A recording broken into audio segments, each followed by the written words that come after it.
Jusqu'à 1h, la nuit est à vous sur Europe 1, à vous de la colorer, de la pimenter, au gré de vos désirs, de vos émotions, de vos états d'âme.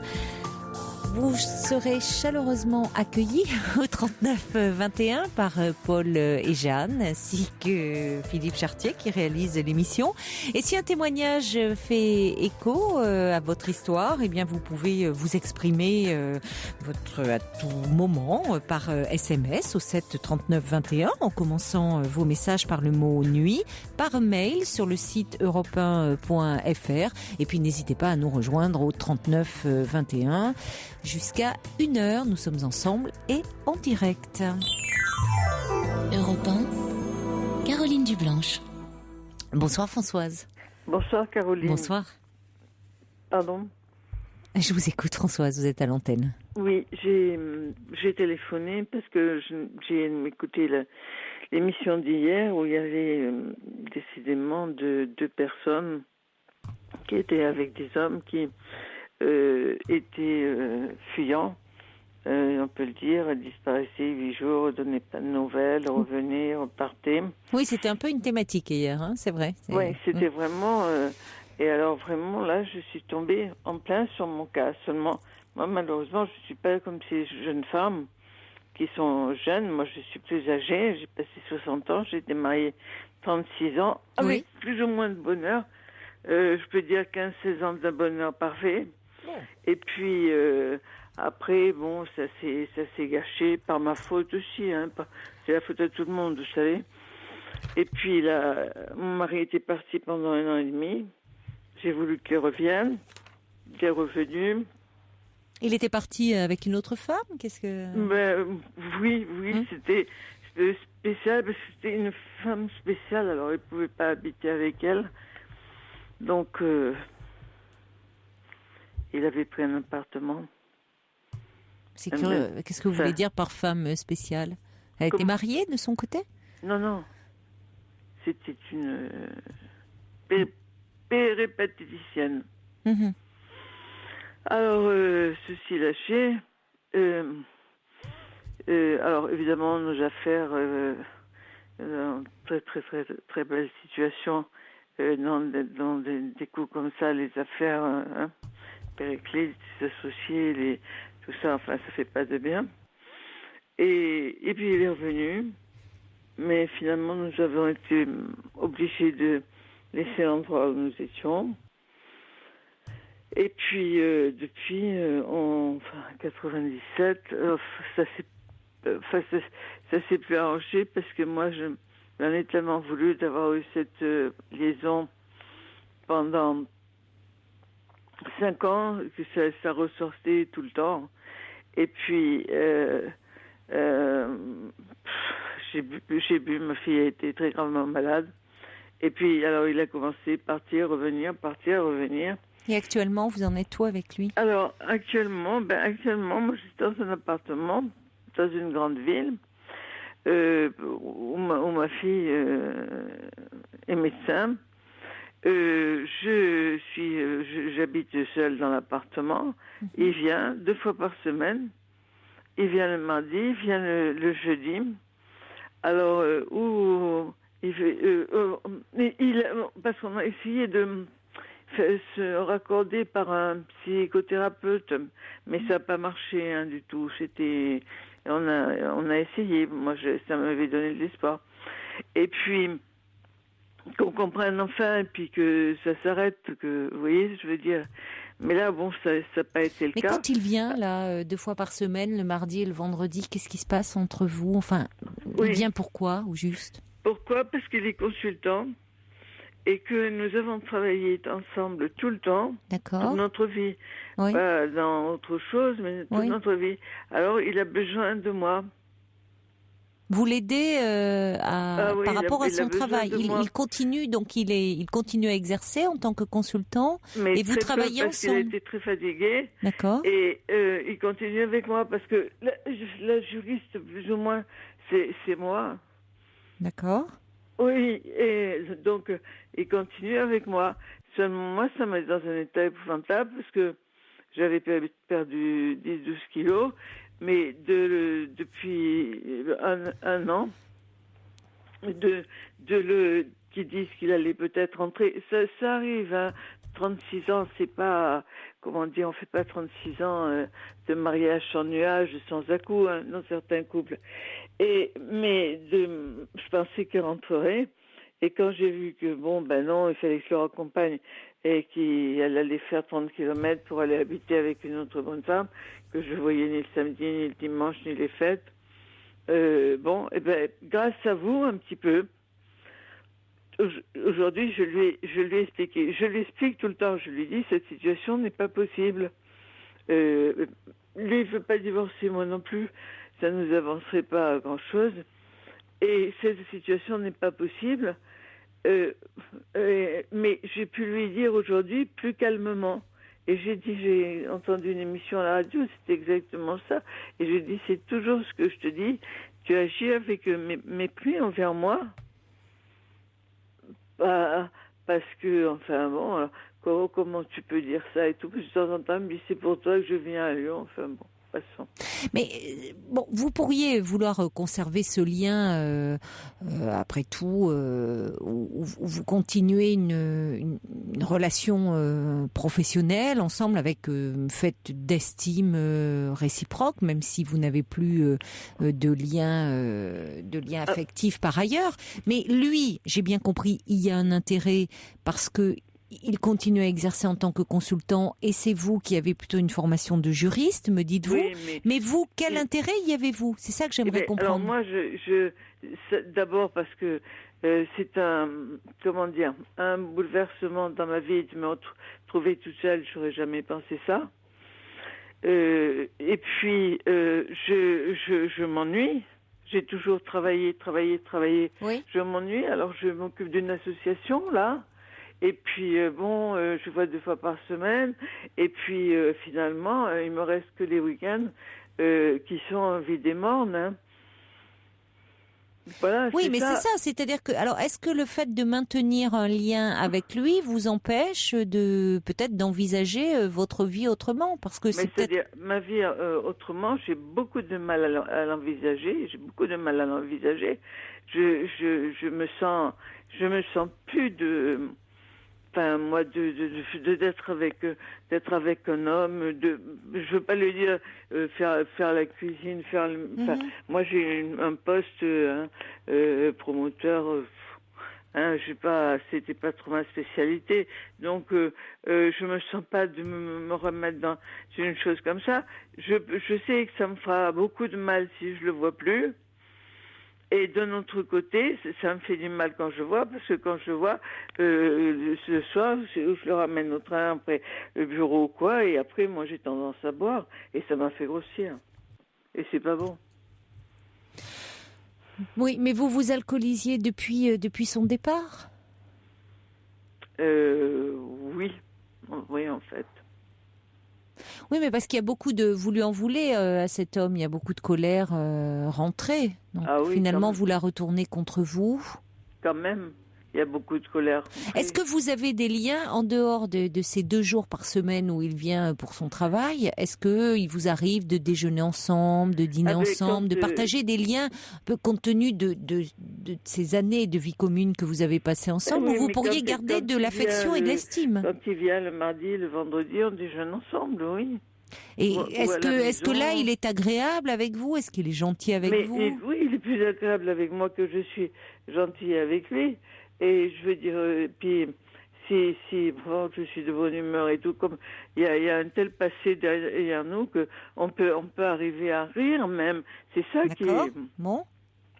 Mais alors après, vous dites que c'est quand il repart que vous ressentez un vide, que c'est le vide du manque, le vide du. Oui, mais est-ce que vous verriez de toute une vie qui a été foutue, parce que quand on arrive à la retraite, quand on a la chance d'arriver à la retraite à 2, il a été malade, il a eu un cancer, un problème de la thyroïde, actuellement il a été malade.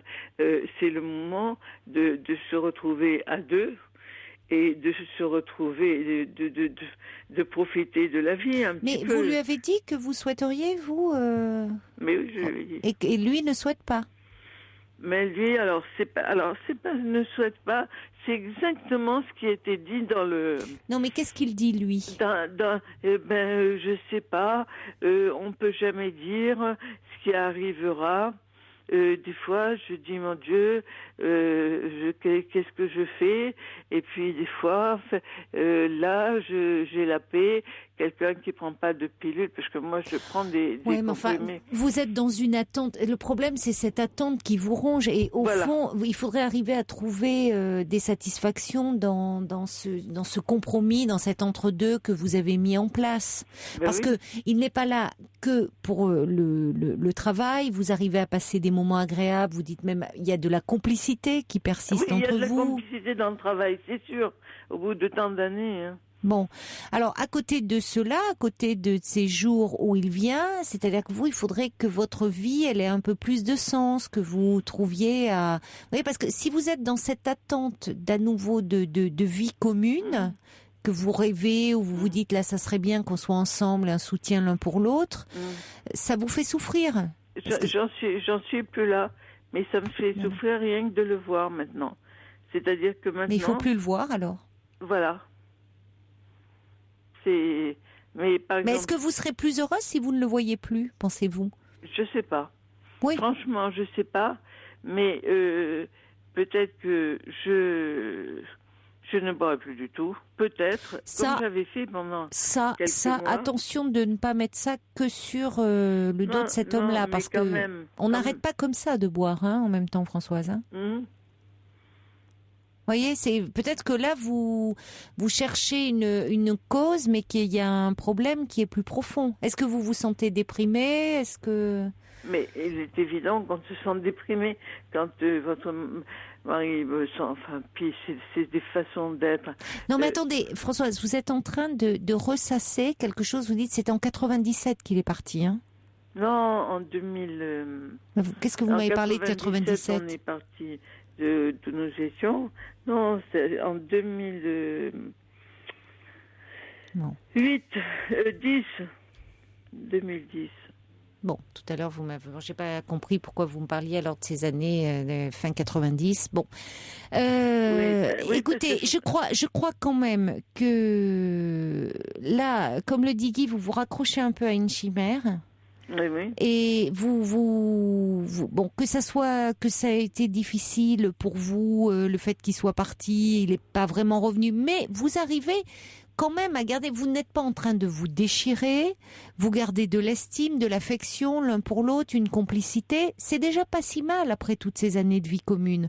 Or vous êtes malheureuse, il y a un sentiment, vous sentez déprimée, et c'est peut-être ça qu'il faut prendre en considération.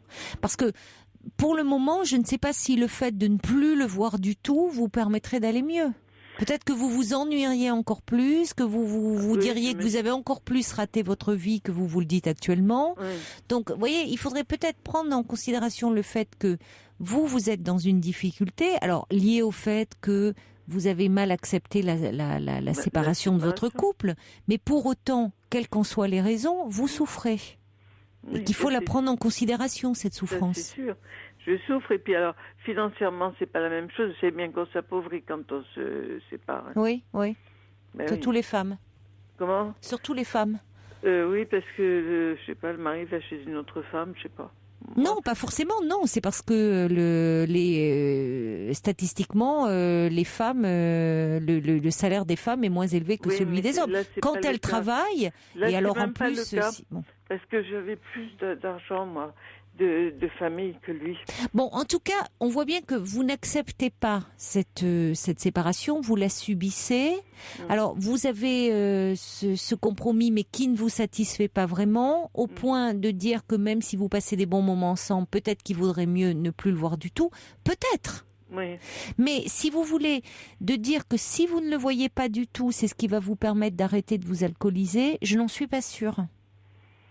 C'est-à-dire que, par exemple, si je le vois pas pendant plusieurs jours, tout ça, bon, je prends rien du tout. Et puis des fois, je le laisse à la gare. Et ben, c'est plus fort que moi. je vais acheter une bouteille. J'achète une bouteille à la fois. J'achète pas. Oui. Autrement, si j'en achète 6, j'en bois 6. Hein. Mm. Je veux dire, pour me détendre avec les calmants, pour me détendre, parce que c'est une situation qui est à hurler. Mais qu'est-ce qui a hurlé? De le voir partir.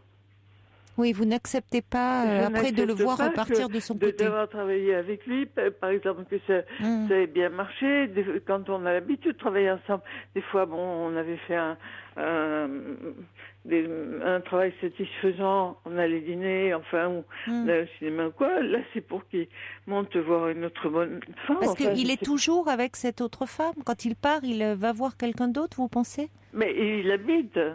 Il habite avec cette autre femme, Oui, mais celle qui est prostituée? Non, c'était la autre. première là, qui était une prostituée. D'accord. Donc là, il est en relation couple, avec une autre femme. D'accord. Avec une. Oui, alors je comprends mieux. D'accord, j'avais pas compris ça. Donc fille qui est dans l'immobilier, mais qui a pas de situation, à qui il doit donner quand même de l'argent. Alors il dit que non, elle a 20 ans de moins que lui, il doit lui en donner. Puis alors il y a un problème aussi, c'est qu'il est diabétique et que ça fait plus de 20 ans qu'on peut pas avoir de rapport ensemble. Et même les dernières fois, c'est même moi qui voulais plus, puisqu'il y avait eu toutes ces histoires-là. Donc, c'est pas net non plus de ce côté-là. Vous comprenez? Il y a plus. Alors, je suis dévastée, parce que je trouve que j'ai arrêté ma vie de femme bien trop tôt, avec son diabète, ce machin, tout ça, que je n'ai pas remplacé de ce côté-là non plus, parce que je suis... Oui, mais c'était là aussi le diabète et tout est un prétexte. Ça l'a pas empêché d'aller vers d'autres femmes après. Oui, mais il faisait rien. Oui, c'est ce qu'il vous dit. C'est ce qu'il dit, mais c'est probablement vrai. Bon, enfin, en tout cas, vous vous faites souffrir. Vous vous faites souffrir en repensant à tout ça. Vous n'avez absolument pas dépassé cette séparation. Et c'est vrai que dans ce contexte-là, le revoir comme ça vous fait des piqûres de rappel qui vous font souffrir. Alors peut-être qu'il vaudrait mieux ne plus avoir... Est-ce qu'il sait que ça vous dévaste comme ça de le voir quand il... Dis encore. Et comment il réagit? Il ne répond pas. Mon mari est ingénieur, enfin c'est un cerveau, il est au-dessus de nous.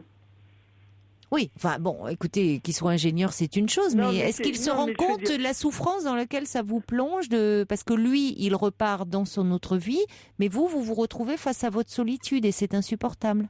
Ben oui. Et je ne sais pas comment m'en sortir. On parle déjà en vous faisant aider. En vous faisant aider, parce que là, on voit bien que cette détresse dans laquelle vous êtes vous fait consommer de l'alcool et après c'est un cercle vicieux parce que vous devenez quand même dépendante et l'alcool accroît la dépression aussi. Oui, et puis ça fait grossir, j'ai perdu 9 kilos. Oui, mais au-delà de ça, bien sûr, mais au-delà de ça, vous vous abîmez aussi. C'est-à-dire que... Je sais tout ça, mais je suis suivie. Puis malheureusement, la thérapeute qui me suivait est tombée malade. Et puis, je voulais aller chez un autre, mais ça... Vous comprenez, quand on a fait le tour, parce que moi, je me suis soignée, enfin, depuis plusieurs années, et quand on a fait un peu le tour de tout... Mais vous n'avez pas fait le tour. Il n'y a pas de miracle, il n'y a que la volonté. Oui, enfin, vous n'avez pas fait le tour. Vous n'avez pas fait le tour parce qu'on voit bien que vous n'avez pas surmonté cette séparation. Mais il y en a qui ne surmontent jamais. Hein. Si. Moi, j'en ai connu chez les alcooliques anonymes. Vous savez, non, mais attendez, n'allez pas voir tout ce qui vous tire vers le fond. Oui, non, mais je ne vais plus les voir. Mais non, mais je ne vous dis pas de ne pas aller voir les... il s'est tué, lui, carrément. Parce que quand non, mais si la dépression gagne du terrain, si on se laisse submerger, oui, bien sûr. Mais je veux dire, le fait quand même d'en parler, d'essayer de faire un travail et que ça se traduise concrètement par des actes aussi. Hein. Oui. C'est-à-dire que peut-être qu'à un moment, oui, il va falloir vous détacher de cet homme en ne le voyant plus aussi. Parce que si ça vous fait autant souffrir et que ça vous ramène autant à votre vie passée, ce qu'on peut comprendre, vous avez quand même passé plus de 30 ans avec lui, et qu'à chaque fois vous le voyez 2 fois par semaine, bon, c'est pas l'idéal. Donc peut-être qu'à un moment, il va falloir trancher d'un long vif et dire je préfère ne plus le voir et vous organiser complètement autrement. Voilà, mais c'est ce que je crois que c'est ce que j'ai commencé à faire aujourd'hui, Parce que c'est toujours peut-être les mêmes choses que je le disais, mais calmement, et puis bien senti, tout ça. Et moi-même, je me suis dit, il faut t'organiser. Il faut t'organiser, tu y es. C'est bien. Voilà, vous voyez vous commencez à prendre conscience et à dire qu'il faut arrêter aussi de vous abîmer comme vous le faites. Oui, parce que je vais me tuer, moi. Sauf mais ça n'en vaut pas la peine. Avec les choses comme ça. Si vous mélangez l'alcool et les calmants, oui, c'est sûr que ça fait pas bon ménage. J'ai pas bu ce soir. Mais quand il est... Mais vous avez pris des calmants. Quand il est parti, là, c'était après 5h30, tout ça. J'ai dit, je vais pas... J'étais même invitée à un cocktail. J'ai dit, non, je vais pas y aller. J'ai pris un somnifère et je me suis couchée. Oui, mais ça sent... D'accord, c'est pour ça qu'on entend que vous avez un peu de mal à... Ah non, là, ça va maintenant. C'est la première fois j'avais un peu de mal, mais ça va maintenant. Bon, en tout cas, il est important. C'est ce que dit Feuille d'érable, qu'une personne ne vaut la peine qu'on se détruise. Donc, il faut vraiment que vous preniez soin de vous. Et bon, malheureusement, la thérapeute que vous voyez est malade, mais vous pouvez... C'est difficile quand on a investi une relation, fait confiance à une personne, mais reprenez contact avec quelqu'un. Et pour que vous ayez quand même un peu un endroit où vous allez pouvoir parler, être soutenu. Parce qu'il faut que vous réaménagiez votre vie autrement, là. Et puis j'ai l'impression de leur raconter toujours la même chose. Vous racontez toujours la même chose sous une forme différente et tout. Mais je lui dis, mais je vous plains de toujours écouter.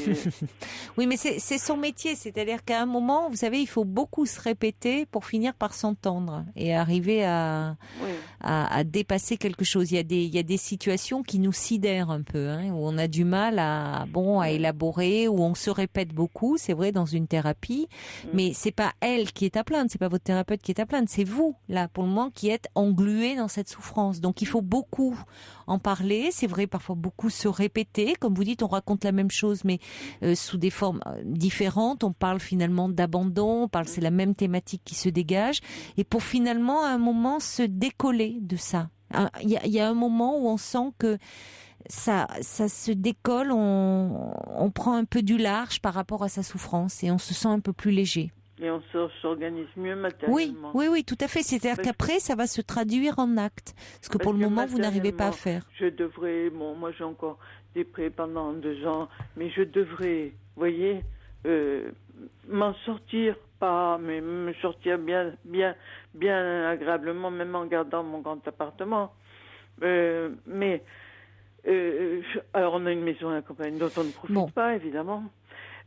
Oui, mais vous pourrez demander à votre mari à ce moment-là, quand vous vous sentirez un petit peu mieux, de dire que après tout, si vous ne voulez pas divorcer l'un et l'autre, vous pouvez mettre en vente peut-être cette maison à la campagne. Peux pas la mettre en vente. Non, mais vous pouvez avec lui peut-être voir quelque chose en disant que financièrement vous êtes dans une situation difficile ou compliquée et qu'il y a peut-être des choses qui pourraient être mises en place. Parce que sinon vous pouvez dire à ce moment-là que s'il ne veut pas, vous pouvez demander le divorce, ce qui l'embêterait. Donc, vous voyez, il y a des choses certainement à mettre en place. Mais oui, mais on ne peut pas la vendre, cette campagne. Je l'ai donnée aux enfants, moi, il y a 30 ans. Ça, c'est différent. D'accord. Un métier périlleux. Bon, j'ai des choses dedans, mais je veux dire que je pourrais vendre aussi. J'ai des tableaux, trucs. Mais alors, ça me fait râler, moi, de lâcher... des tableaux pour qu'une autre ouais, mais vous savez, non, mais on voit bien que vous êtes bloqué sur cette situation. C'est tant pis à la limite. C'est-à-dire qu'à un moment, il va falloir aussi lâcher ce qu'il advient de votre mari et de cette autre vie. Vous, en ne vous sentant pas pénalisé, bien évidemment. C'est-à-dire que si vous êtes déjà pénalisé affectivement, moralement, il ne faut pas que vous le soyez financièrement. Mais à un moment, si c'est vous accrocher, vous raccrocher, parce qu'en vous disant c'est toujours ce que l'autre n'aura pas, est-ce que ça vous rend plus heureuse, vous ? Non.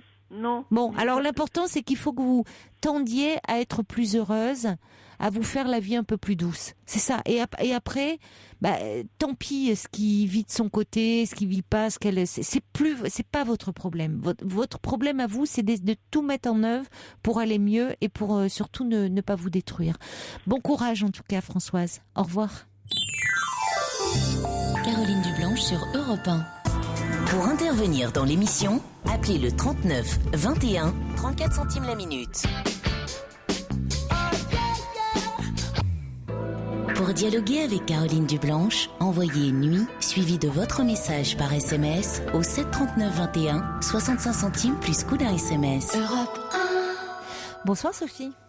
Bonsoir Caroline. Bonsoir. Donc en fait, j'appelais pour avoir votre éclairage par rapport au...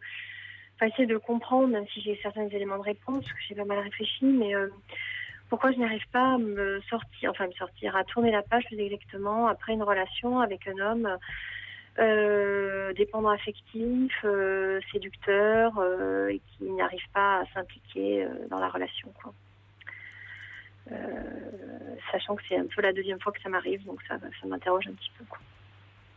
D'accord, vous êtes séparés depuis combien de temps? Alors, en fait, si vous voulez, je vais essayer de synthétiser parce que c'est assez compliqué. Je suis divorcée depuis 3 ans et demi, j'ai 40 ans, j'ai 3 enfants. J'étais très, si vous voulez, il y a quelques mois, j'étais si vous voulez, j'avais du mal à... J'avais l'impression que j'allais jamais pouvoir reconstruire une relation affective avec un homme, si vous voulez. Alors même que je fais plein de choses, j'ai une vie assez riche, que j'avais rencontré plusieurs personnes par le biais d'Internet, mais qui n'avaient pas donné grand-chose. Et puis j'ai rencontré, donc curieusement, cet homme il y a au mois de juin dernier, dans la vie réelle. Et j'ai cru que, si vous voulez, c'était le bon, si je puis dire, l'homme de ma vie, quoi. Sa rencontre s'est faite dans des conditions un peu romanesques, je lui ai fait passer un petit mot, enfin bon, bref, voilà. Quand je l'ai vu, si vous voulez, je me suis dit que je ne pouvais pas passer à côté de cet homme. Donc j'ai fait en sorte d'entrer en contact avec lui. C'est parti très fort, c'était réciproque, une grande complicité, une sensibilité équivalente, des idées communes. Sur le plan physique, ça se passait très bien aussi. Enfin, tout allait très bien. Si ce n'est qu'il y avait des hommes d'ombre quand même qui m'avaient interrogée dès le départ, mais j'avais mis un peu de côté vu que ça se passait très bien. C'est-à-dire que cet homme était très beau, très intelligent, avec beaucoup d'aura, beaucoup de prestance, et il avait beaucoup d'amis autour de lui. En fait, si vous voulez, pour vous résumer, il a du mal à couper avec les femmes qui ont compté dans sa vie. Donc, il garde des contacts avec ses ex, sans que ça soit l'homme, si vous voulez, comment vous dire... le dragueur pur et dur qui en gros... non, mais ça a l'air d'être un séducteur quand même. Voilà, qui couche avec tout ce qui bouge, c'est pas ça, c'est pas ce profil-là, si vous voulez, mais c'est le profil un peu romanesque, voilà. Et à côté de ça, cet homme, donc, était incapable de s'impliquer. Pourtant, il avait des enfants, hein, il s'est séparé lui également depuis 3 ans, un peu plus de 3 ans, mais il a toujours été incapable de s'investir dans sa vie, quoi. Bon. Alors, toujours est-il que ces problèmes l'ont rattrapé, puisqu'après l'idylle qu'on a vécu au début de la relation, qui était merveilleuse, il a fini par y mettre fin en disant qu'il n'était pas capable, pourtant je lui apportais plein de choses, que je réussis quasiment tous les critères qu'il recherchait chez une femme, tout était très bien, mais qu'il n'arrivait pas à m'apporter ce à quoi j'aspirais. C'est-à-dire qu'il n'arrivait pas à dire non, enfin bon, bref. Donc il a mis fin à la relation. Bon, voilà, bon an, mal an, bon, voilà, j'ai essayé même si c'était difficile de passer à autre chose, etc. Et puis quelques semaines plus tard, il s'est mis à me faire des messages enflammés, en me faisant des grandes déclarations d'amour, voilà, mais qui n'étaient suivies de rien. Il ne proposait rien, donc c'était par SMS. Je lui ai dit, mais que veux-tu, qu'est-ce que tu proposes? Il ne proposait rien. Bon, donc moi j'ai laissé, voulant me protéger, j'ai laissé de côté ces messages, et puis si vous voulez, ça m'a quand même, voulant aller jusqu'au bout des choses et ne pas le regretter ultérieurement, suite à ces messages, je suis allée le voir pour éclaircir tout ça, pour me rendre compte qu'en fait, donc alors la complicité, tout ce qui nous avait unis, ce qui est fou, c'est avec cet homme, c'est en fait, malgré les difficultés, un claquement de doigts et on retrouve toute la complicité qui nous unit. Bon, alors à nouveau la complicité on la retrouve et puis on se rapproche, et puis pour que je découvre au moment où on se rapproche qu'en fait il avait quelqu'un de nouveau, alors qu'on était séparés certes, mais qu'il me faisait des déclarations d'amour. Bon, mais tout en me disant qu'il ne pensait qu'à moi, qu'il ne peut pas m'oublier, etc. Bon bref, donc suite à ça, je finis par le quitter en lui disant que pour moi, c'était du trahison, qu'il me dise qu'il m'aimait, alors même qu'il était dans du bras d'une autre, même si on était séparés, si vous voulez. Donc je le quitte dans des assez violemment. Enfin, moi j'étais très piquée au vif, très très blessée et très très voilà. Bon, c'était au mois de, je réfléchis, c'était au mois de janvier, Je me reconstruis peu à peu, c'était difficile, mais j'essaie de le mettre de côté de ma vie, de me dire que c'est pas un homme pour moi, parce qu'effectivement, tout ce que je viens de vous décrire. Et il y a 3 semaines, il redébarque dans ma vie en me disant qu'il me voit partout, il me fait des grandes déclarations, qu'il n'a jamais vécu tout ce qu'il a vécu avec moi, qu'il a effectivement beaucoup de mal à s'impliquer, mais qu'il sent que je suis la bonne personne, etc. Voilà, il me demande si j'accepte de reprendre la relation. Évidemment, moi je me suis dit, j'ai 3 alternatives. C'est-à-dire, je me suis dit, soit je dis non et je me protège complètement et je n'y vais pas, soit je me lance éperdument au risque d'être blessée encore et puis de souffrir, soit j'y vais, mais en étant consciente de quand même son profil et en étant prudente. Ce que j'ai fait. Mais si vous voulez, très vite, entre guillemets, ces casseroles, si je puis dire, l'ont rattrapé. Et à nouveau, il faisait des chauds-froids, puisqu'il était aussi sur le registre chaud-froid, c'est-à-dire il donnait, et puis ensuite il reprenait, il prenait la distance, etc. Donc à nouveau, ça s'est reproduit. Donc j'ai à nouveau mis fin à la relation. Il y a 3 semaines, donc voilà, et de façon beaucoup plus calme que la première fois, en étant beaucoup plus... C'est comme si vous voulez, j'avais une envie incompressible d'aller avec cet homme, parce que tout ce qui nous unissait, mais à la fois, ma raison et ma protection me disaient non, cet homme n'est pas bon pour toi. Donc, voilà, j'avais une torture interne, si vous voulez, et je me suis dit, écoute, t'as raison, tu sais que c'est la bonne décision, donc j'ai pris cette décision de façon raisonnée. Mais si vous voulez, quand j'ai pris cette décision, quand j'en ai parlé, là, il était en pleurs en me disant qu'il était parfaitement conscient de tout ce que je lui disais, qu'il était effectivement très dans le regard des femmes et qu'il n'arrivait pas à construire, mais qu'il était en pleurs. Il me disait, tout ce que je veux, c'est être avec toi, mais je n'y arrive pas. Il me dit, laisse-moi le temps. Et puis en même temps, il me disait, peut-être que j'ai besoin d'être seule pour faire ce travail, etc. Bon, néanmoins, ma décision était prise, j'ai dit non.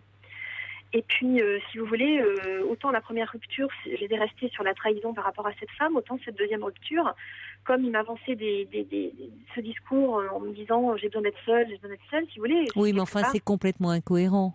Il revient vers vous en disant qu'il passe à côté de vous, que vous êtes la femme de sa vie, puis à côté de ça, il vous dit qu'il a besoin d'être seul. Bon. Il sait pas du tout où il va, il a besoin, voilà. Ça fait très relation d'emprise, enfin. Alors voilà, alors pour clôturer le dernier chapitre, si je puis dire, moi, étant restée sur cette idée qu'il avait besoin d'être seul, que quelque part notre relation était encore sauvable, si je puis dire, et suite à un film que j'ai vu qui m'a déboussolée au cinéma samedi dernier, je suis allée sonner chez lui comme une idiote. C'est vraiment une belle bêtise que j'ai faite. Il n'était pas là, donc je me suis mis dans l'idée qu'il était avec cette femme. Enfin bon, j'ai laissé des messages relativement calmes, mais quand même assez désabusés, etc. Bon, et puis j'ai pas eu de nouvelles, c'était samedi, et puis moi-même je m'étais dit il est avec cette femme, voilà, bref. Ça lui ressemblait pas, même pas de pas répondre, si vous voulez, hein. Il a toujours répondu, voilà. Et hier soir, je l'ai vu débarquer, il a débarqué chez moi. Alors moi, je lui ai dit, j'ai fait une erreur en allant te voir, je sais pas viable, notre relation n'est pas viable, Et puis il me prenait la main, etc. Bon bref, donc on a eu un rapport physique, et puis si vous voulez, sans que ce soit vraiment, sans qu'on se dise vraiment si on repart ou pas. Et puis moi, j'étais prête, si vous voulez, à me dire, laissons-lui le temps, etc.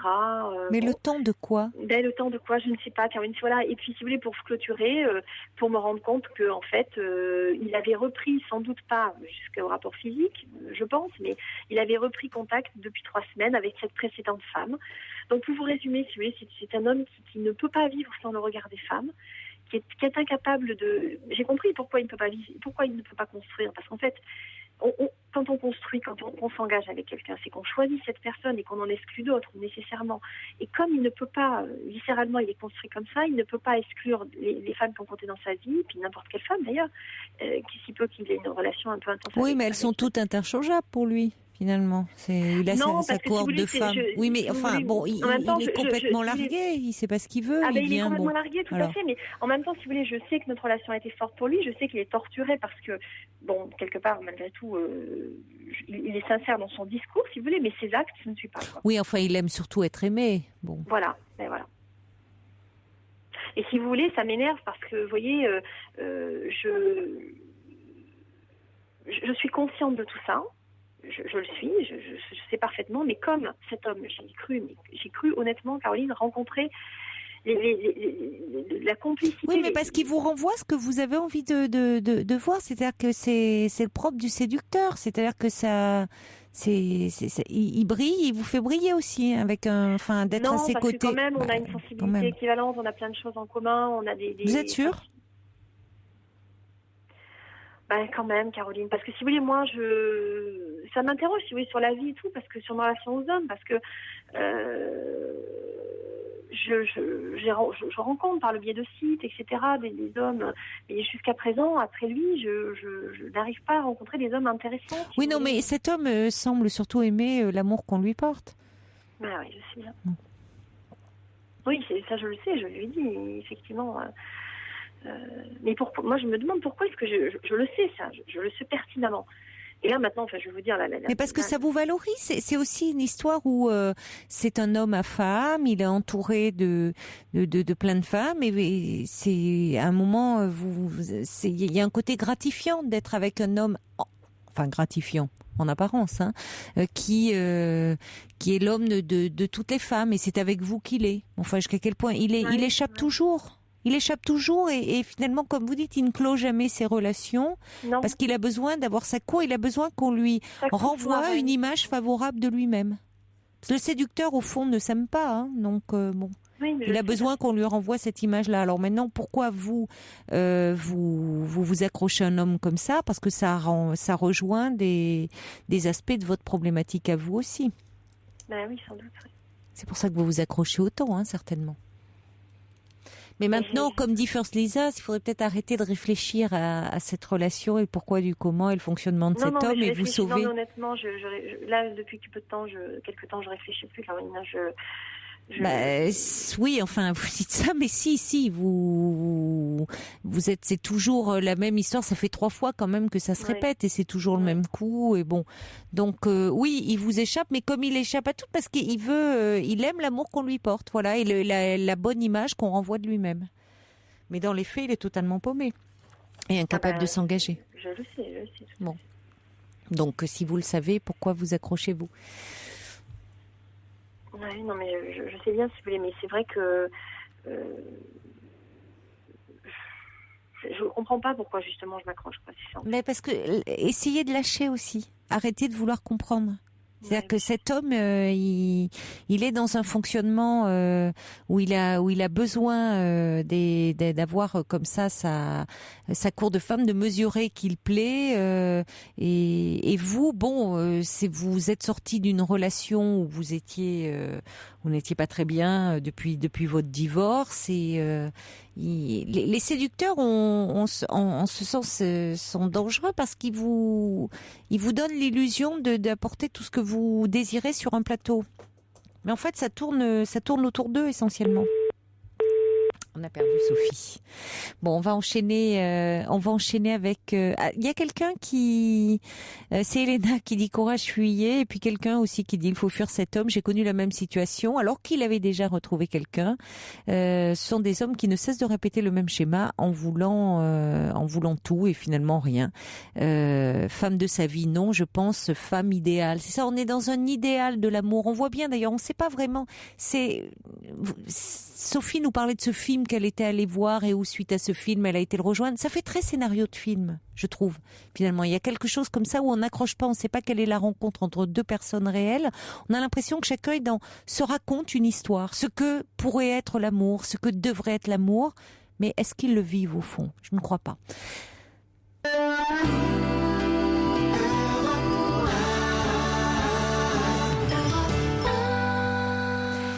Bonsoir Bernadette. Oui, bonsoir Caroline. Bonsoir. Je vous remercie de me prendre en ligne. Je vous appelle pour une situation concernant la fratrie à laquelle j'appartiens. Oui. Parce que j'ai un de mes frères qui est décédé ces jours-ci et donc ça va être l'enterrement prochainement. Et bien sûr que j'ai de la peine par rapport à ce frère qui nous a quittés. Mais ce qui me fait vous appeler ce soir, c'est que je vis très mal une certaine situation avec un autre de mes frères que je vais retrouver à cette occasion-là. Oui. Voilà, et il faut savoir qu'avec ce frère dont je vous parle, qui est vivant, il y a une situation de rupture qui remonte à il y a 13 ans de cela, au moment de l'enterrement de mon père. Oui. Voilà, où à mon plus grand étonnement, il s'était adressé à moi dans des termes assez brutaux, me disant que je pleurais un père idéalisé. Bon, il faut savoir que le frère qui m'a dit ça fait partie des frères aînés et que moi je suis la dernière d'une fratrie nombreuse. Donc nous n'avons pas eu du tout la même relation avec notre père. Lui donc qui a été un enfant donc maltraité. Qui, votre père ? Mon père, oui. Mais dites-moi, votre frère, quand il vous a dit ça, c'était le jour même des obsèques ? Le jour même de l'enterrement, alors que je pleurais. C'est violent quand même de vous dire ça. Ben oui, c'est ça, c'est violent. Finalement, ça l'agressait, votre souffrance. Lui ne ressentait pas la même peine. Voilà, c'est ça. Donc, il ne comprenait pas que vous soyez dans le chagrin. Voilà. Parce que lui ne le ressentait pas de la même façon. Il a eu besoin de vous agresser en vous disant cela. Mais comme vous dites très justement, on n'a jamais les mêmes parents dans une fratrie. Parce qu'on n'arrive pas au même moment de la vie de nos parents. Ils sont différents selon les moments où ils ont leurs enfants. Ils n'ont pas la même relation avec chacun des enfants. Les enfants ont eux-mêmes des personnalités différentes. C'est ça. Donc pour autant, on voit bien là tout ce qui est quand même de lui qui certainement devait être un peu embarrassé, gêné de ne pas ressentir la peine qu'il aurait peut-être aimé ressentir, et vous voyant dans cet état-là, il a ce besoin de vous dire ça. Et oui. Et moi, sur le moment, quand il m'a dit ce qui s'était passé avec mon père, pour lui, j'en étais restée sans voix. Évidemment, parce que je ne m'attendais pas que les rapports de mon père avec lui étaient aussi violents. Alors que pour moi, j'étais la petite gâtée, la petite chérie, la petite dernière. C'était bien différent. Oui, donc il était dans une jalousie aussi vis-à-vis de vous. Pardon ? Il était dans une jalousie vis-à-vis de vous. Voilà, je pense qu'il y a une jalousie terrible par derrière. Oui. Et qu'il est en train de me faire payer durement depuis 13 ans. C'est-à-dire, de quelle façon ? Eh bien, moi, en réfléchissant à ce qui s'était passé, j'avais voulu en reparler avec lui. Oui. Donc, j'avais été chez lui. Oui. Et puis, à une certaine occasion, etc., pas sur les détails. Et lui m'avait, à ce moment-là, violemment mise à la porte en me disant que j'étais une personne indigne de la famille. Chose que je n'ai jamais comprise.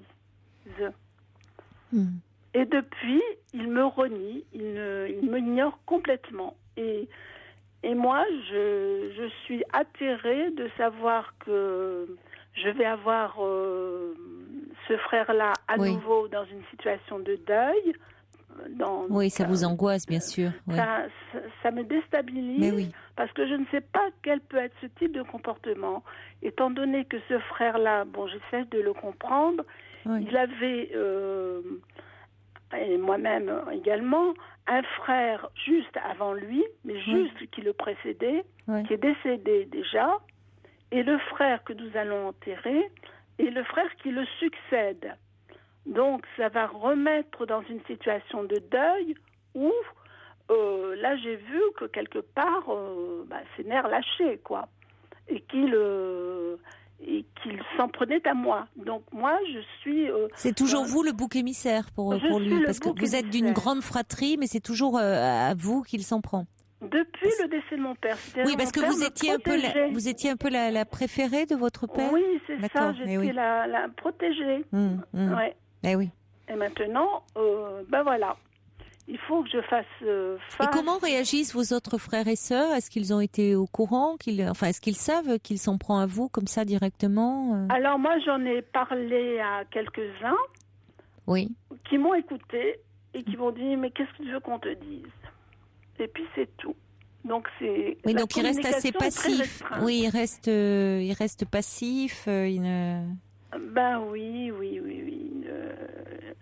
Oui, il y a une inertie là. Ils sont pas solidaires. Une inertie, moi. Mais parce que qu'est-ce que tu veux qu'on dise? Est-ce que ils vous disent que ils sont choqués par son attitude, ou est-ce que eux-mêmes pensent que après tout ça se comprend? Enfin, vous ne savez pas finalement. C'est très sibyllin. Je ne sais pas. Non, je ne sais pas ce qu'ils en pensent réellement. Moi, j'aurais attendu qu'ils me disent à ce moment-là. Oh ben oui, il a été un peu fort vis-à-vis de toi, ou quelque chose comme ça. Oui, parce que c'est très agressif de venir vous dire ça le jour de l'enterrement de votre père, que vous pleurez un père idéalisé. Enfin bon, qu'est-ce que ça veut dire? Vous pleurez votre père de 4-5 ans, oui, avait déjà perdu son idéal depuis longtemps. Parce que bon, Non, mais quand bien même, on a tous une image de famille idéale dans la tête, un père, le mère de notre enfance, où justement on pleure parce que ce qu'on n'a pas, soit parce qu'on était très proche, soit au contraire parce qu'on aurait aimé l'être davantage et qu'on ne le sera plus. On sait jamais vraiment sur quoi on pleure. Mais on n'a pas à agresser l'autre dans son chagrin. Mais oui, c'est ça. Moi, je me suis pas sentie respectée dans ce que je vivais à ce moment-là. Mais c'est que ça l'agressait lui aussi. Ça ne justifie pas son comportement. À partir de là, je provoquais quelque chose chez lui. Bien sûr. Mais bon, cela dit, écoutez, là, il était très proche, lui, de ce frère-là, ou pas? De frères qui viennent de décéder. Oui. Ah ben oui, ils ont fait, oui, je pense qu'ils étaient proches, ouais. Attendez de voir, restez un petit peu à distance de lui. Vous allez bien voir, et si vous voyez, si vous le sentez très abattu et autres, vous pouvez lui dire un petit mot gentil, vous allez bien voir. Mais vous savez, quand il y a une telle rivalité, parfois le fait d'être vous gentille, prévenante, ça peut déclencher de l'hostilité.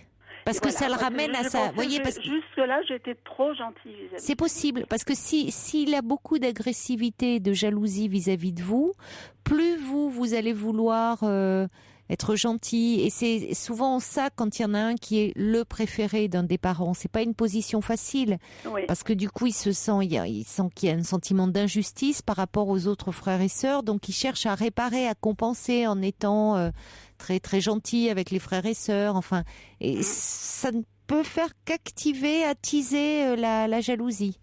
Donc, vous voyez, moi je vous conseillerais de vous tenir un peu à distance. Après tout, vous dites que depuis 13 ans, il est quand même assez agressif avec vous, donc vous n'avez non, il n'y a plus aucune communication, il m'ignore. Mais vous me disiez qu'il vous faisait payer depuis toutes ces années. Eh ben, par son silence. Par son silence, voilà. Donc, vous n'allez pas parce que malheureusement vous venez de perdre ce frère, vous précipiter vers lui et attendez de voir. Non. Attendez de voir, peut-être que lui va venir vers vous et sa peine va le submerger, peut-être qu'il va rester assez neutre, vous vous calquerez un peu sur lui, mais vous tenez-vous à distance, je pense. Oui, mon réflexe, il est plutôt, depuis quelque temps, d'être dans l'évitement. Oui, là, ce que je suis un peu... C'est une saine réaction. Sur les nerfs, parce que je sais que je vais être confrontée à lui. Je comprends. Et puis, je comprends que lui, il va être dans une grande peine. Certainement. Alors, c'est pour ça que, vous ferez... Est-ce que vous avez envie de pacifier la relation avec ce frère ou pas? C'est-à-dire, j'aurais envie, mais j'ai peur que ce soit irrécupérable. Vu que ça fait déjà 13 ans que ça pourrit. Oui, il y a du malentendu. Puis, surtout que c'est plus ancien. Oui. C'est lié à votre enfance, au fait qu'il y a eu des différences, et donc c'est très ancien. Cela dit, vous pouvez, si vous savez qu'il est très affecté, ça ne vous empêche pas de dire un petit mot gentil. S'il vous agresse, écoutez, vous laissez tomber, vous vous protégez. Vous savez que c'est des choses de l'enfance qu'il règle, et le fait que lui n'a pas eu cette relation, n'a pas été proche de votre père et qu'il en souffre toujours et que du coup il vous le fait payer à vous qui étiez la préférée de votre père. Oui. Alors que quand j'étais petite et que je voyais que mon père était dur vis-à-vis de lui, contrairement à ce qu'il pense peut-être que je ne le comprends pas ou que je ne l'avais jamais compris, j'en souffrais. Dans ma sensibilité d'enfant, parce que pour moi, justement, la vie était douce, calme, tranquille, et que quand il venait, c'était toujours des débordements de et oui, parce que lui est en demande, mais celui qui est dans la position d'enfant préféré, on éprouve souvent beaucoup de culpabilité. Oui. C'est pas facile de sentir que on a une position privilégiée alors que les autres ne sont pas logés à la même enseigne. Donc ça amène à toujours vouloir un peu se rattraper, et parfois plus on est gentil, plus l'autre est agressif parce que ça le renvoie lui à ses mauvais sentiments. Donc il s'en veut d'autant plus d'avoir des mauvais sentiments vis-à-vis de quelqu'un qui est gentil. Oui. Vous voyez, donc ça déclenche de la hargne un peu. Donc vous allez, après tout, c'est votre frère aussi que vous allez enterrer. Donc vous aussi, vous êtes dans la peine. Vous allez voir, soyez dans une distance un peu. C'est une façon aussi de montrer que voilà, vous n'allez pas tendre la joue pour vous faire battre. C'est bon. Vous tenez dans une saine distance. Vous vous protégez. Vous n'avez pas envie de revivre une scène traumatique, surtout dans un moment comme ça. D'accord ? Mais oui. Alors il y a des personnes qui disent pourquoi ne pas lui en parler directement au lieu de garder une rancœur. Écoutez, parce que je suis pas sûre qu'il entende. Chez lui, quand j'avais fait la démarche. Oui, je suis pas sûure qu'il entende. Ça serait à lui plutôt de maintenant, j'attends revenir. que ce soit lui qui vienne vers moi. Et puis c'est vrai que quand les malentendus s'accumulent, soit on les dissipe assez rapidement, mais après on a du mal à recoller les morceaux quand il s'est passé autant de temps. Oui. Alors il y a Guy qui dit que vous pouvez lui dire que vous n'êtes pas responsable du comportement passé de votre père, mais enfin bon, c'est le ramener au fait que le renvoyer à sa jalousie, à sa rivalité, et personne n'aime être mis face à lui-même, à ses difficultés, enfin à ses mauvais sentiments. Mais moi, je pense, alors vous allez me dire si je raisonne juste, je pense que c'est comme une vengeance qu'il a par rapport à moi. Oui, certainement, oui. Il règle des comptes avec vous. Il règle des comptes. Oui, il règle des comptes. Mais dites-vous aussi que si, en même temps, puisqu'il était proche de ce frère qui est décédé, il peut être là, du coup, tellement affecté par sa disparition, tellement qu'il n'aura pas l'énergie pour vous agresser ce jour-là. Vous voyez, c'est pas le jour des obsèques. Ça ne peut peut-être pas se répéter automatiquement. Non, pas du tout. Pour votre père, ça a remué beaucoup de choses. C'était d'autant plus douloureux pour lui que quand on n'est pas proche d'un des parents, on peut espérer que les choses s'arrangent. Et malheureusement, la mort signe le fait que non, ça ne s'arrangera pas. Il y a quelque chose d'irrémédiable, ce qui peut déclencher de la colère. Là, avec ce frère, il avait une relation beaucoup plus apaisée, il a une relation beaucoup plus aimante. Donc, il peut être submergé par sa peine et donc pas du tout avoir l'énergie de vous agresser parce qu'il sera trop peiné. Donc, ça ne veut pas dire que les choses vont se répéter. Donc, allez-y, vous aussi, confiante et avec votre propre peine et restez un peu dans une position d'évitement au départ. Mais ça ne veut pas dire que ça se passera de la même façon. Bon courage en tout cas. Merci pour ces paroles de confiance. Bon courage. Merci beaucoup, Caroline. Au revoir, Bernadette. Bonne continuation à vous. Merci, au revoir.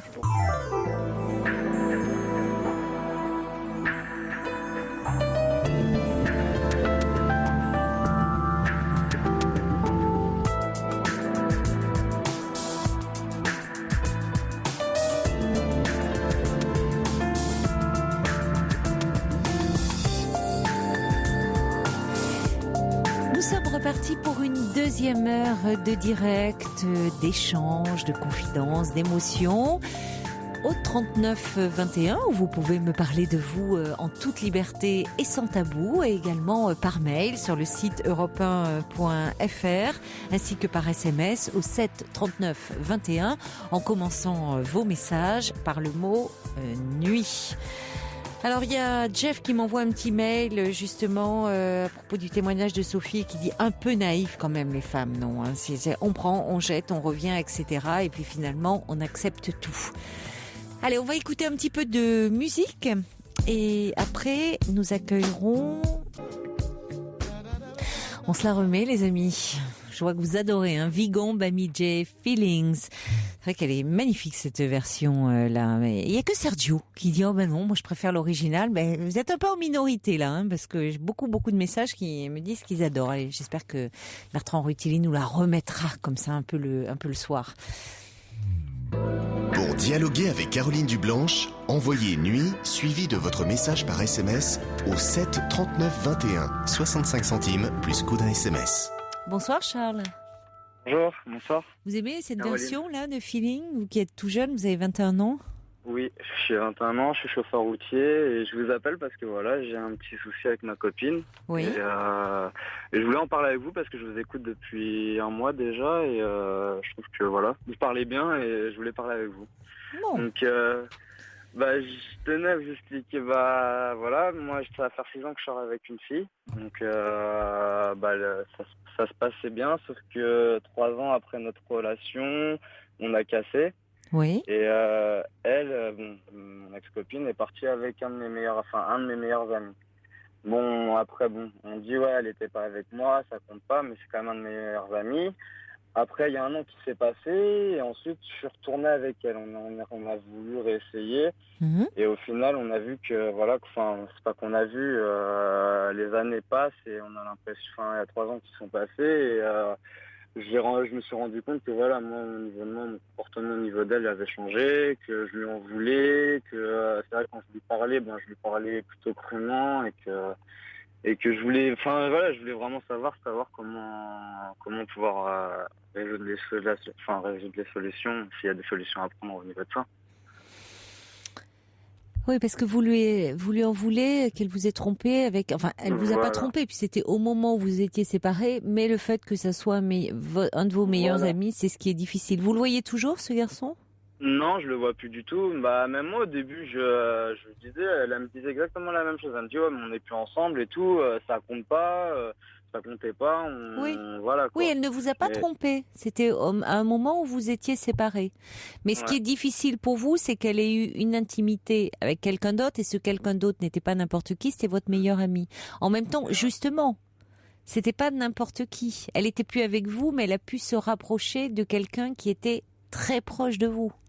Ouais, mais le problème c'est que c'est que quand elle s'est remise avec moi, elle me l'a pas dit direct. Elle me l'a dit quand on s'est remis ensemble, elle me l'a dit quelques mois après qu'elle avait eu cette relation avec lui. Oui, mais vous voyez, finalement, elle avait raison de pas vous le dire, parce que ça vous rend malheureux et ça vous met en colère. Voilà. Et aujourd'hui, alors que vous ne voyez plus ce garçon, alors qu'elle n'est plus avec lui, il est toujours entre vous.